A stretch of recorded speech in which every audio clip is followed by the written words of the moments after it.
खुलुमबाय गिबियावनो नोंथांमोनखौ बयखौबो चेनेलाव बरायना लाग्रोनाय जाबाय। नोंथांमोननि थाखाय दिनै मोनसे गोनांथार भिडिअ लाबोनाय जादों। आसा खालामदों नोंथांमोना बे भिडिअखौ बयबो जोबजासिम नायलांगोन होननानै। जोंनि आसामाव एसे उनावनो जोंहा जब कार्ड आरो रेशन कार्डनि जोंहा गोदान एप्लाइ खालामनाया जानो थांगासिनो दङ। दा बेनिखायनो आं नोंथांमोननिसिम बे भिडिअनि गेजेरजों नोंथांमोना जब कार्ड आरो रेशन कार्डनि थाखाय माब्रै एप्लाइ खालामनो हायो आं बेखौ नैबे भिडिअनि गेजेरजों खोन्थाहरनो नागिरखाबाय। मानो होनोबा जोंहा एप्लाइ जानाय लोगो लोगो नोंथांमोनाथ' डकुमेन्टस बायदिसिनाखौ बुथुमना होनांगौ जागोन। नोंथांमोना फर्मखौ लायनो गोनां जागोन। दा बेनिखायनो नोंथांमोना जेनेबा फर्मखौ बहानिफ्राय मोननो हागोन, बोरै नोंथांमोना फर्मखौ फिलआप खालामनो नांगौ, सोरबादिया नोंथांमोना जब कार्ड रेशन कार्डनि थाखाय एप्लाइ खालामनो हायो, दा बेखौ आं नोंथांमोननिसिम बे भिडिअनि गेजेरजों खोन्थाहरजोबनो नागिरखाबाय। जाहाथे नोंथांमोना एसे उनाव जेब्लानो जोंहा नैबे गोदान एप्लाइ जागोन, बारा गोबावथ' गैखाला, जोंहा जाखासिगोन। दा बेनिखायनो बयबो नोंथांमोना एप्लाइ खालामनो हागोन जुदि नोंथांमोना इलिजिबोलबा। आरो बिनिफ्राय नोंथांमोना बेखौथ' मिथिना मोनखाबाय जानांगौ, नोंथांमोननियाव रेशन कार्ड गैयाबा नोंथांमोना अरुणोदय स्किमनि मुलाम्फाखौ मोननो हाया। दा बेनिखायनो जायफोर नोंथांमोना दायो अरुणोदय स्किमनि मुलाम्फाखौ मोननो लुबैदों, नोंथांमोना खोनाखाबाय जानांगौ 3000 करि नोंथांमोना मास मोनसेयाव फैसा मोननो हासिगोन अरुणोदय स्किमनि जै।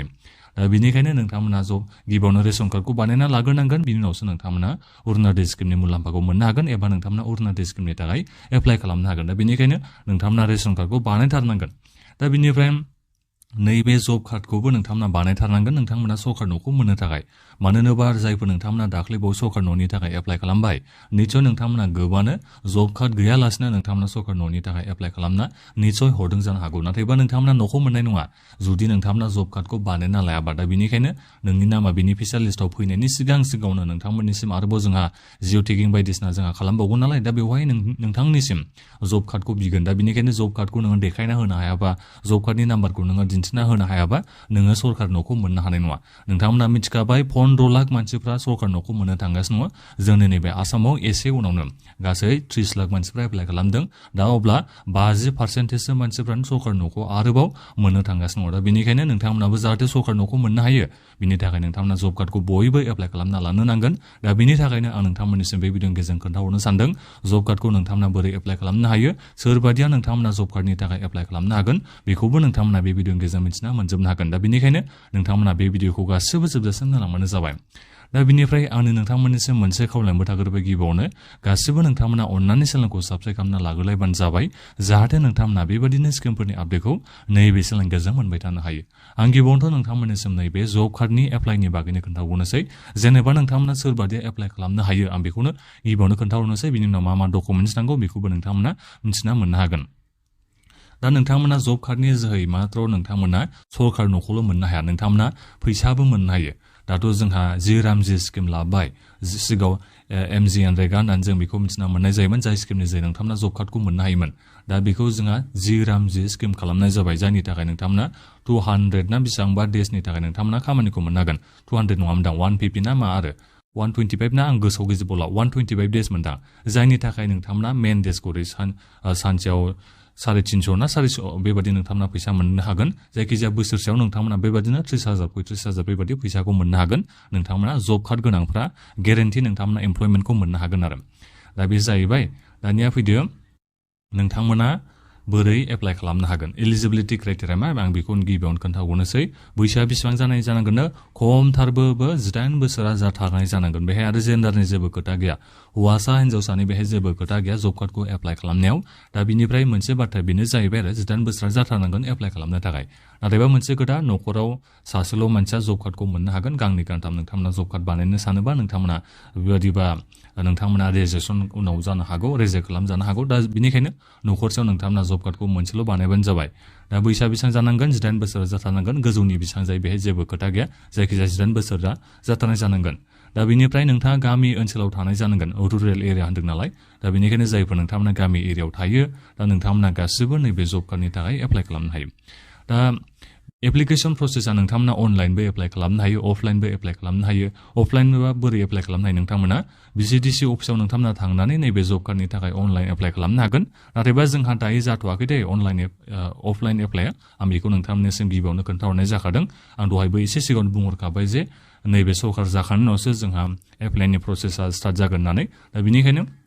जायफोर नोंथांमोना एप्लाइ खालामनो नेनानै दङ, नोंथांमोना डकुमेन्टसखौल' रेडि खालामबानो जाबाय। मा मा डकुमेन्टस नांगौ आं बेखौ खोन्थाहरगासिनो दङ। दा जेखियानो जाया मानो नोंथांमोना BTC अफिसाव थांनानै नैबे जब कार्डनि थाखाय एप्लाइ खालामनो हागोन अनलाइनबोथ' नोंथांमोना एप्लाइ खालामनो हायो होननानै बेहाय जोंहा बुंदों दा नोंथांमोना उमां एपआव थांनानै अनलाइन एप्लाइ खालामनो हायो नाथायबा आं नोंथांमोननिसिम बेखौनो बुङो नोंथांमोना अफलाइनखौनो एप्लाइ खालामनानै BCDC नि थ्रुयै जायनि एप्लाइ जोंहा एसे उनावनो जानो थांगासिनो दं जेब्लानो एप्लाइ जागोन आं नोंथांमोननिसिम भिडिअ खालामनानै खोन्थाहरगोन नोंथांमोना जेबो टेनसन लाना चेनेलखौल' नोंथांमोना साबस्क्राइब खालामना लाबानो जाबाय अब्लानोथ' नोंथांमोना आपडेटखौ मोननो हागोन आरो एप्लाइ खालामनायनि डेटखौ दा मा डकुमेन्ट्स नांगौ बेखौ नोंथांमोना मिथिना लाखादो नोङो पासपोर्ट साइज फट'ग्राफ होनो नांगोन गावनिखौ जाय नोंथाङा जब कार्डनि थाखाय एप्लाइ खालामनो सानदों दा बिनिफ्राय न'खरनि साफ्रोमबोनि डिटेल्सखौ नोंथांमोना होजोबनांगोन जेनेबा न'खरनि सोद्रोमाफोरनि नामजों लोगोसे बिथांमोननि बैसोआ बेसेबां जाखो जेन्डारा मा हौवासा हिन्जावसा बेखौ गासैखौबो नोंथांमोना एप्लिकेसनाव होजोबनो नांगोन दा बिनिफ्राय गावनि नेम नोंथांनि BCDC मा ब्लगआ मा बेखौ नोंथांमोना होजोबनो नांगोन दा बिनिफ्राय नोंथाङा आइडेन्टिटि प्रुफ हिसाबै रेशन कार्ड भटार ID card Aadhaar card PAN card जायखिजाया मोनसे नोंथांमोना डकुमेन्ट्सखौ होनो नांगोन गावनि आइडेन्टिटिनि प्रुफ हिसाबै दा बिनिफ्राय नोंथांमोना SC ST जोंथ' SC ST नालाय दा बिनिखायनो नोंथांमोना बेहाय एप्लिकेसनाव सोंगोन आरो नोङो SC ST बेनिफिसियारि नामा होननानै दा बेबायदि एप्लिकेसनाव नोंथांमोना येस होबानो जाबाय जों ST केटेगरियाव गोलैयो नालाय बेनिखायनो दा बिनिफ्राय नोंथांमोना सिगनेचार थाम इमप्रेसन होनो नांगोन बेनि फर्मखौ नोंथांमोना एसे उनाव मोननो हागोन आं बे फर्मनि बागैबो नोंथांमोननिसिम भिडिअ बानायना खोन्थाहरगोन दा जिखियानो जाया मानो नोंथांमोना मिथिना मोनखाबाय दायो मा नोंथांमोननो डकुमेन्ट्सखौ नांगौ जब कार्डखौ एप्लाइ खालामनो थाखाय दा बहा थांनानै एप्लाइ खालामहैनो हागोन आं बेखौबो खोन्थाहरबाय नाथायबा नोंथांमोना दायो बेखौल' माने नेनानै दंथारोसै जानो हागौ जब कार्डखौ नोंथांमोना माब्ला एप्लाइ खालामनो मोनगोन होननानै दानिया नोंथांमोननिसिम खोन्थाहरनोसै रेशन कार्डनि थाखाय नोंथांमोना सोरबादि एप्लाइ खालामनो हागोन आरो नोंथांमोना बोरै एप्लाइ खालामनो हायो बहा थांनानै आं दानिया बेखौबो नोंथांमोननिसिम खोन्थाहरनोसै दा जोंहा बेहाय मोनथाम रोखोमनि थायो रेशन कार्डआ एबभ पभार्टि लाइन जायखौ जों APL होननानै बुंनाय जायो दा बिनिफ्राय मोनसेया जाहैबाय बिल' पभार्टि लाइन जायखौ BPL होननानै बुंनाय जायो बांसिन BPL कार्डखौनो मोननो हानाय जायो गोबाङानो BPL कार्डखौ नोंथांमोननियाव BPL कार्ड गोजादां नोंथांमोनाबो जायफोर नोंथांमोननियाव दायो रेशन कार्डआ दङ निस्सय नोंथांमोननिया बांसिनानो नैबे BPL कार्डआ जानो हागौ दा बिनिफ्राय मोनसेया जाहैबाय नैबे अन्त्योदया अन्ना यजना बे मोनसे जाहैबाय जाय बे एसे बेलेग दा बिनि बागै आं नोंथांमोननिसिम उनफोराव खोन्थाहरगोन दा जिखियानो जाया मानो बांसिन मानसिफ्रा APL आरो BPL कार्डखौनो मोननो हानाय जायो आरो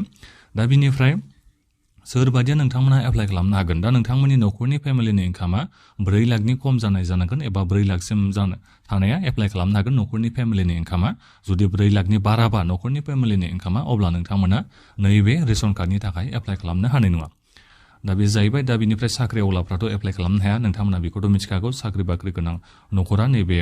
रेशन कार्डखौ मुलाम्फा मोननो हाया दा बेखौबो नोंथांमोना मिथिना लाखाबानो जाबाय दा बिनिफ्राय नोंथांमोना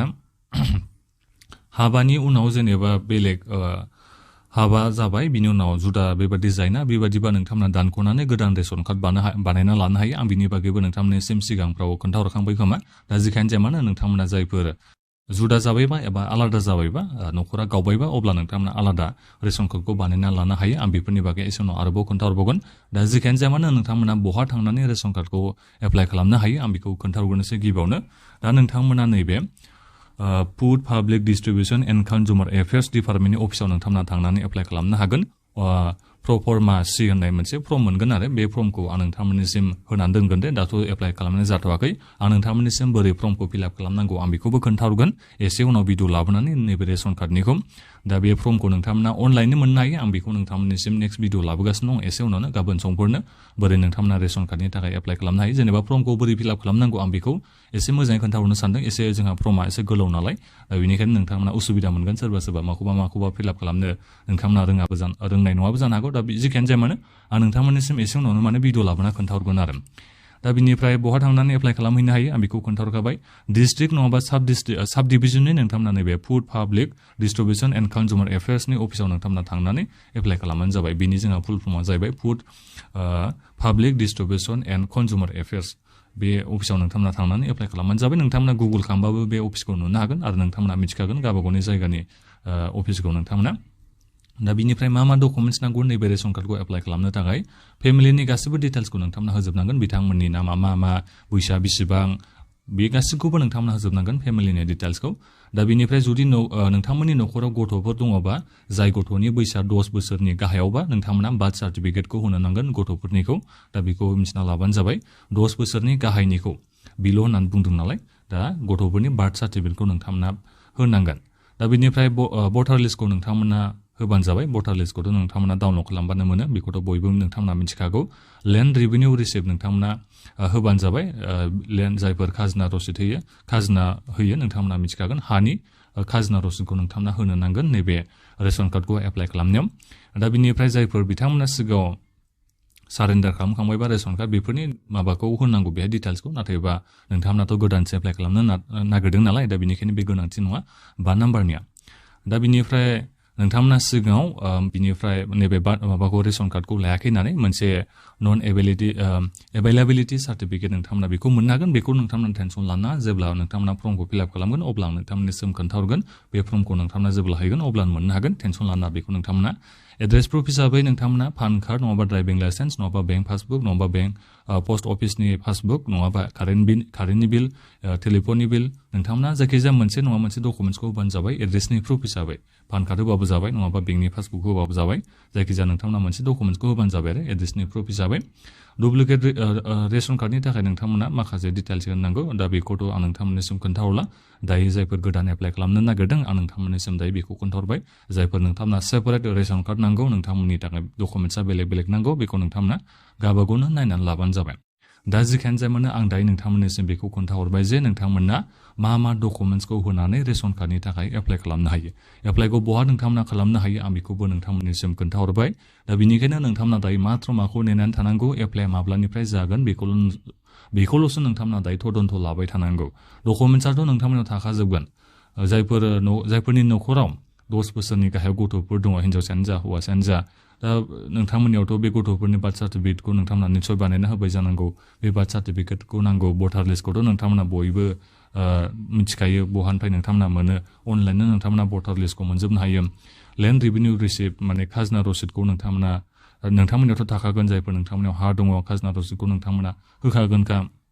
न'नि जेनेबा गायग्रा हाजों खोथा गैया नों थानाय हानिबो जायखिजाया नोङो खाजोना रसिदखौ होबानो जाबाय एड्रेस प्रुफफ्राथ' नोंनियाव थाखागोनखा पान कार्डआनो जा ड्राइभिं लाइसेन्सआनो जा जायखिजाया बेंक पासबुकआनो जाया मानो नोंनि बे माबायावथ' थाखागोनखा एड्रेस प्रुफआ मोनसे नङा मोनसे डकुमेन्ट्सआ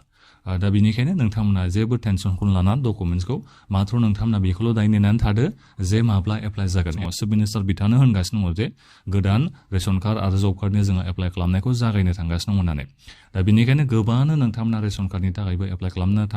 मोननो थांगासिनो दङ जब कार्डनि थाखायबो एप्लाइ खालामनो नोंथांमोना मोननो थांगासिनो दङ बयबो नोंथांमोना माथ्र आपडेटल' थाबाय थाबानो जाबाय चेनेलाव नोंथांमोना एसे उनावनो एप्लाइ खालामनो मोनगासिनो दङ दा जिखियानो जाया मानो आं नोंथांमोननिसिम एसे उनाव नोंथांमोना नैबे रेशन कार्डनि फर्मखौ माबोरै फिलआप खालामना होनो नांगौ आं बेखौ नेक्स्ट भिडिअ लाबोगासिनो दङ एसे साननै सानथामसोनि उनाव जायखिजाया आं लाबोगोन आरो एसे फर्मा गोलाव नालाय नोंथांमोना फिलआप खालामनो रोङाबो जानो हागौ सोरबा दा बेनिखायनो बोरै फिलआप खालामनांगौ आं बिनि बागैबो खोन्थाहरनो नागिरखाबाय जाहाथे नोंथांमोना मोजाङै रावबो गोरोन्थि जायालासिनो फिलआप खालामना होयो रावबो नोंथांमोननिया रेजेक्ट जाया दा बेनिखाय गासिबो चेनेलखौ साबस्क्राइब खालामना लाखाबानो जाबाय दा बेखिनियावनो नोंथांमोना दायो माबाफोर सोंनांगौ दङबा भिडिअखौ मौसा नोंथांमोना कमेन्ट खालामना सोंहरबानो जाबाय बे भिडिअखौ नोंथांमोना गासिबो शेयार खालामना होदो बोथोराबो जोबोद गरमथार जादों दा बेनिखायनो भिडिअ बानायनांगौ एसे थाबथा बोरैबा जालायलांबाय खोमा बारा माने मोजाङै भिडिअखौ बानायनो हानाय जायासै बांद्राय गरमद्रायबा मायाबा बुंनांगौआ मायाबा बुंफ्लांलायलाङो दा जिखियानो जाया मानो आं नोंथांमोननिसिम जिखिनि जाया मानो माखासे बाथ्राफोरखौ खोन्थाहरजोबखाबाय जे मा डकुमेन्ट्स नांगौ सोरबादि एप्लाइ खालामनो हायो जब कार्ड रेशन कार्डनि थाखाय आं बेखौ नोंथांमोननिसिम खोन्थाहरजोबखाबाय दा नोंथांमोना निस्सय बुजिना मोनजोबखाबाय जानो हागौ आरो दा बेखिनियानोमोन दा माबाफोर नोंथांमोना बुजिना मोनासैबा माखौबा सोंनांगौ दङबा भिडिअखौ मौसा नोंथांमोना कमेन्ट खालामबानो जाबाय दा बेखिनियानोमोन गोजोन्थों